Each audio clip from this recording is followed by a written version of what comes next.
ভগবান বিষ্ণু জেগে উঠলেন, but not by alarm, by a দেবী। মহাপ্রলয়ের পরে যখন ব্রহ্মা সৃষ্টির চেষ্টা করছেন, ঠিক তখনই দুই অসুর মধু ও কৈটভ তাকে আক্রমণ করতে উদ্যত হয়। বিপন্ন ব্রহ্মা আরতি জানান আদ্যাশক্তিকে। বিষ্ণু তখন গভীর যোগ নিদ্রায়, আর সেই যোগ নিদ্রা থেকে বেরিয়ে এলেন এক দেবী, ধোঁয়ার মতো ধীরে ধীরে বিষ্ণুর কপার থেকে। তার দেহ কৃষ্ণবর্ণ, চোখে প্রলয়ের জ্যোতি, রূপ অগ্নিসম, তিনি মহাকালী।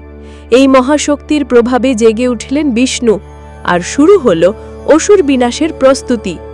এই রহস্যময় কাহিনী ভালো লাগলে হার্ট দাও। কাল শুনবে দেবীর অভ্যুদয় কিভাবে ঘটল। ফলো করে রাখো, শেয়ার করো তোমার বন্ধুদের সঙ্গে।